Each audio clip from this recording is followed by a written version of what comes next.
Well, thank you, Mr. Chairman. I move to strike the last word and speak in support of my bill, H.R. 4823. Now, first of all, why do we need the American Financial Institution Regulatory and Sovereignty and Transparency Act? Well, it's simple. I introduced this bill because of a disturbing lack of transparency and accountability among federal regulators about their climate efforts. We know the administration leads climate working groups and that the regulators are involved with international governance organizations. We know that regulators are developing their climate proposals in coordination with the FSOC,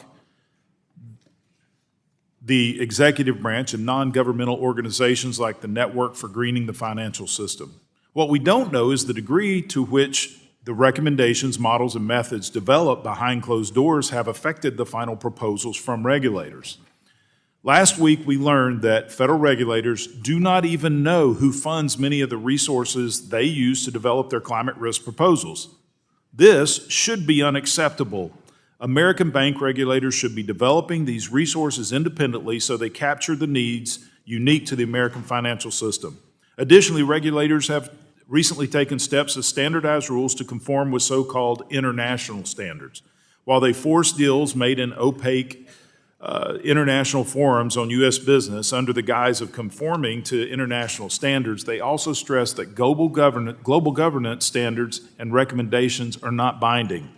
Another example of regulators choosing to base decisions for U.S. companies off of incompatible international standards is this. Just today, we heard from the Fed, OCC, and FDIC on their plans to increase capital on U.S. financial institutions to conform with Basel standards at a time when everyone agrees that those institutions are already well capitalized.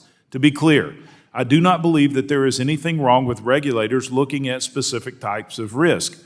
The aim of this bill is not to tell regulators to stop looking into climate risk, capital risk, or any other risk. The aim of this bill is simply to ensure that the American people know how much non-governmental organizations and political personalities affect the financial regulatory regime. I'm hopeful that some of my colleagues on the other side of the aisle will recognize the deficiency of information and at least agree that Congress ought to know the extent of outside influences on the supposedly impartial American banking regulators. This bill only does four things. First, it requires U.S. banking regulators to report when a proposed rulemaking implements a non-binding recommendation from the Financial Stability Oversight Council, FSOC, or an executive order to provide justification for that rulemaking. Title II requires U.S. banking regulators to disclose their interactions with foreign non-governmental organizations. Title III requires U.S. banking regulators to perform a rigorous analysis of any major proposal that aligns U.S. regulatory policy with that of a foreign government or non-governmental organization. Instead of aligning U.S. regulatory policy with the rest of the world, why not have the rest of the world look to U.S. for regulation policy?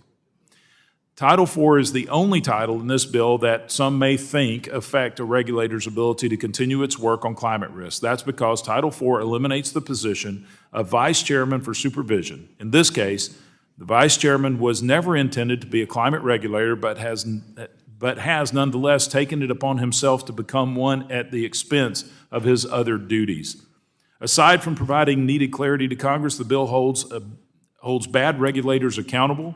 The current vice chair for supervision has repeatedly misinterpreted and misapplied the authorities granted to him under the Dodd-Frank Act.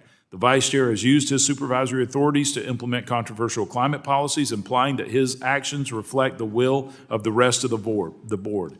The Fed's current interpretation of the Dodd-Frank Act does not reflect the intent of the law and implies expansive authorities not found in Dodd-Frank.